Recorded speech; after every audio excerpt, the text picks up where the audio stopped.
Hi, my name is Edwin, and this is episode 3 of Journey to the Top. Today we're gonna go over combo lines and start practicing with the deck.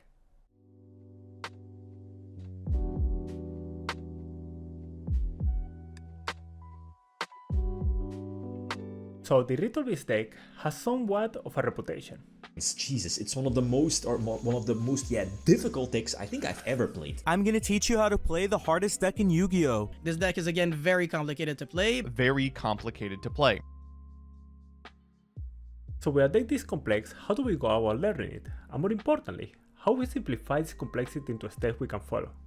We took an important step the last time. We went ahead and went over the individual cards and find out more about what they do. Now to put it all together, we need to learn more about the deck's combos. In order to do that, I went ahead and I looked for as much information as I could find online about the deck. Searched for YouTube videos, I went ahead and found as much information as I could about the deck in the OCG with the new support. I also requested assistance from the deck's Facebook group, and with all these resources in hand, I put together this spreadsheet. So this spreadsheet I put together, I have most of the deck combo starters and the embors that they produce, together with the follow they provide, and a link that actually contains the process, a video that has the process of how to produce the embor, how to go from the starter to the embor that you want. What I really like about the deck is that you're able to produce different type of embors depending on what you need. For example, a Cannahawk starter can give you an embor that ends up in IP, and you can go ahead and use it to go into SP in your opponent's turn. We can also produce an embor that ends up in Baguska, or in this case any rank 4 monsters. So this could be Dweller instead if you're playing a Graveyard focus deck. Also it could produce an embor that could end in ulti-cannahawk, which is an obligate by discarding a Ritual Beast card from your hand. So now we have a list of all the combos. How we go about learning them? Well, there is two useful tips that we can utilize in order to learn the deck. Remember, all the Ritual Beast monsters divide themselves into Spiritual Beasts and Tamers. And now we have two monsters that can cross a boundary. We have Spiritual Beast Tamer Lara and Spiritual Beast Tamer Winda. Now for the Spiritual Beast monsters, you normally follow a similar pattern for all the combos. You wanna get Cannahawk first, after you wanna go into Rampengo, after you wanna go into Apelio, and at last you wanna go into Petalfield. For the Tamers, you normally wanna start with Lara, then you wanna go into Wen, then you wanna go into Sephrapilica. And the Spiritual Beast monsters normally spread in between. Most of the Spiritual Beast Tamers, with Lara and Winda are spread in between the combo. Lara is normally gonna come at the start of the combo. It's gonna be the first cards that you send from your deck, and it's the one card responsible for all the one card starters. And Winda is gonna be some point in the middle of the combo. This also makes sense with how the cards function. Lara, when it's in the graveyard, allows to protect the monsters in the field from destruction, so it gives you extra protection for your combo. And Winda is a monster you want to put in circulation early in case you get a stop. She can come back into the field and she floats into any Ritual Beast monster from the extra decks or the deck. So the two of them are gonna be in between the combo, but if at any moment you get a stop in the combo by a hand trap, or at any moment you forget the rest of the combo, it's normally a very safe bet, or when I call it a rule of thumb, to go ahead and go in the order that we mentioned earlier. Now that's one tip. For a second tip, let's go ahead and showcase a typical Cannahawk combo in Dwelling Book. So we're gonna get started with your combo with Cannahawk. On normal summon Cannahawk, activate the effect. Mentioned earlier, Lara is normally Spiritual Beast Tamer Lara is normally the starter for all our one card combos. In this case, we're gonna go ahead and banish her, and the first tamer that we normally use is Lara. Lara is summoned. We go ahead and banish both them so we can contact fuse with a Spiritual Beast and a tamer into our ulti-cannahawk. Activate ulti-cannahawk effect, gonna target our Lara that was already special summon, and our Spiritual Beast Tamer Lara, which has not been a special summon. And we're gonna change the effect to the fuse, send the ulti-cannahawk to the extra deck, and special summoning Cannahawk and our Spiritual Beast Tamer Lara. Now our Lara will still go to the graveyard, and by doing so, allow us to search a Ritual Beast card from our deck. In this case, we're gonna search an extender. We're gonna search for Wen. Now Cannahawk is back in the field, so we can activate his effect once more. I declare. And with this time, we're gonna be banishing Rampengo. Now we're gonna go ahead and send Cannahawk and Lara to graveyard to link summon into ulti-cannahawk. Ulti-cannahawk in the field, we're gonna activate her effect to go ahead and banish our Spiritual Beast Cannahawk and normal summon. Normal summon when declare the effect. Now Cannahawk Ray was a special summon, but Rampengo hasn't been. So we go ahead and special summon Rampengo and we activate his effect. Now with Rampengo, we're gonna go ahead and banish a monster from a Ritual Beast monster from our extra decks and send one with the same type from our deck to graveyard. This case we're banishing ulti-cannahawk, which is Psychic, to go ahead and send a Psychic Ritual Beast monster from our deck to graveyard. In this case, Tamer Winda. Now let's go ahead and fuse using our graveyard, banishing our Winda and banishing our Lara to go ahead and special summon ulti-Nosho Dragon. Now let's go ahead and fuse by banishing our Rampengo and banishing our Gwen, which has not been special summoned yet, for our ulti-cannahawk. Now at this moment, this is the setup that all of the Cannahawk starting combos will reach. So no matter which combo end that you want to utilize from the list, all of these are going to reach this point in the combo. So this is a very useful tip that you can learn. If you learn to get to this point, you're going to be able to go into any kind of embors with Cannahawk in particular. And for all the other combos in this list, many of these that has 1, 2, 3 or more entries on different embors you can create, they're gonna most of them end or go through exactly same 6 or 7 first steps, and then they're gonna diverge. So while learning the combos, while I must admit they are quite long sometimes and they diverge quite a bit depending on what's in your hand, especially when you're playing, you still have a really good footnote of what steps to take, and I think these 2 tips are very useful when you're learning the deck. Now I want to go ahead and showcase something I found while looking for information online. I'm going to go ahead and perform the same combo, but one of them is going to be a little more optimal than the other. And this is something that's important to keep an eye out when you're looking for online resources. I would like to motivate you, especially, depending on what deck you have, especially if it's a combo deck, that anything you find as a combo line, I know it takes some time, so you have the time to go ahead and perform the combo again and try to stop at different places and try to see if there is a better way to perform the combo. Now, we're going to go ahead and perform the combo a little suboptimally first, and then we're going to go to the properly optimal combo. Let's go ahead and declare the effect of ulti-cannahawk by targeting our Cannahawk and targeting our Winda. As a reminder, at this point, Winda and Gwen haven't been special summoned yet. Going to send Cannahawk to the extra deck, special summon Gwen, special summon Winda, and send Cannahawk into graveyard. This will allow us to search our deck, and in this case we're going to search for Elder. Now we're going to utilize our Cannahawk, our Winda, and our Gwen to go ahead and special summon Ulti-Ray Rautari.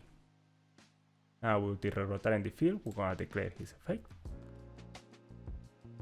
And we're going to go ahead and return one of the banished Ritual Beast monster we have back into our hand, and immediately after normal summon a monster. So we have this Ritual Beast Elder, which allows to normal summon additional time. This time we can normal summon Cannahawk. We declare Cannahawk effect to go ahead and banish a Ritual Beast monster from our deck. Now let's go ahead and fuse by banishing Cannahawk and banishing Elder. Special summon ulti-cannahawk. Now ulti-cannahawk is in the field, we can activate his effect, and we have Elder and Apelio that haven't been special summoned yet. So let's go ahead and target our Apelio and target our Rampengo. Change the effect to the fuse by special summoning Elder and Apelio. Rampengo going to the graveyard will allow us to go ahead and search a Ritual Beast Steeds. Now we can activate Apelio effect to banish a Ritual Beast monster from our graveyard. banish the Kimur Falco that was properly summoned.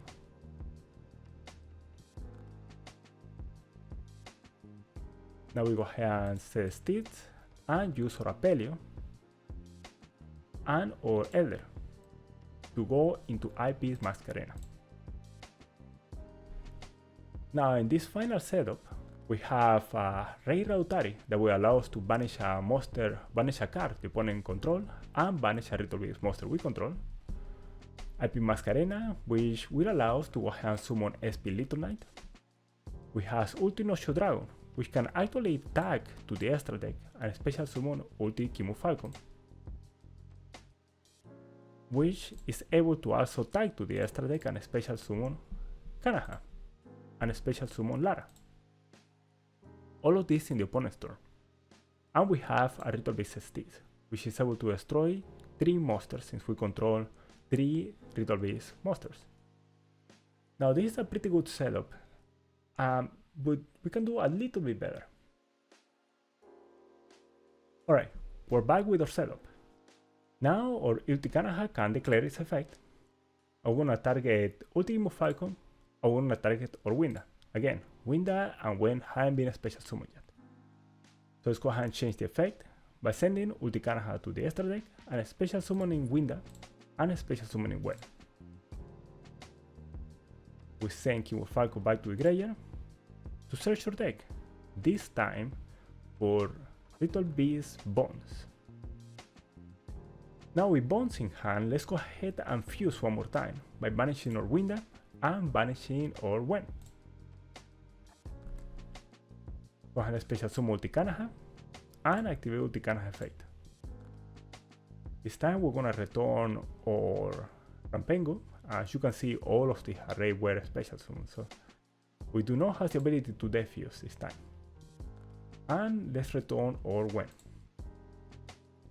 Now let's search our deck for our Ritual Beast Tamer Elder.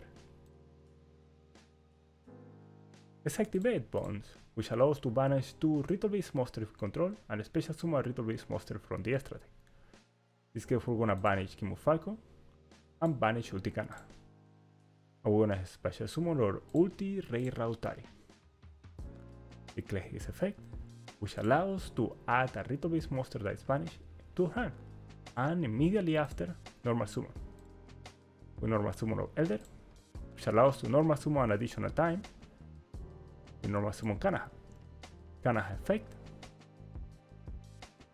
which allows us to send Apelio on the deck and banish it. Now we, similar to how we did before, we can banish both them to go ahead and special summon ulti-cannahawk. Ulti-cannahawk effect, and we can change the effect to defuse, targeting to return, in this case, or ulti-cannahawk, and we can also return to the graveyard or Elder.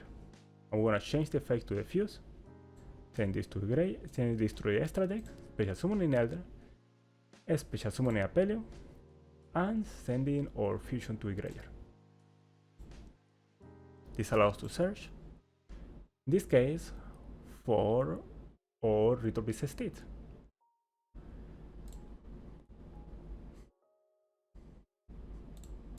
We can use Apelio effect to banish a Ritual Beast from our graveyard. In this case, we can go ahead and banish any of this. I would like to banish, we can banish our Wen in this case. And now let's go ahead and do a Link Summon for our IP Masquerena. Now as you can see, we have the same setup in the board, but there is a very important niche difference. So we have exactly the same monsters on the field. Now Rey Rautari still has the effect to banish a monster the opponent control. We can still go into SP with IP, and our Nocho Dragon is able to defuse. To go ahead and go to the extra deck, we can bring back our Kimur Falcon, which was properly summoned. And now the important detail here is that when we send Kimur Falcon to the extra deck, we have our Spiritual Beast Tamer Winda in our banish zone. So now we can return Winda into the field, and we can return any other Spiritual Beast or Tamer that we want.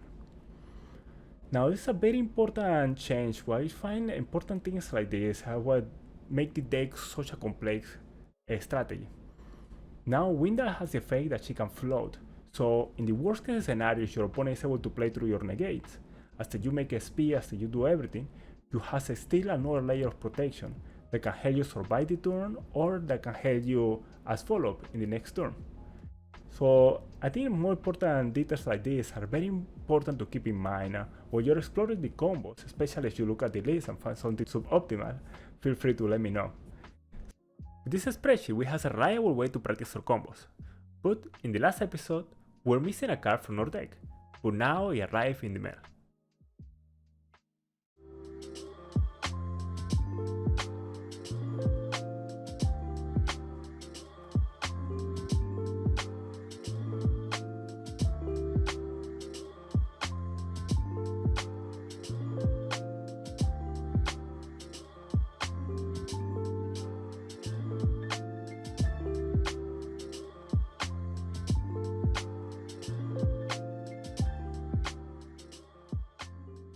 I also got some other cards that we needed for playtesting, so in the next episode, that's what we're gonna do.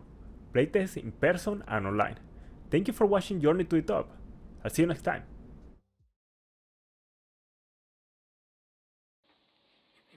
Go for it.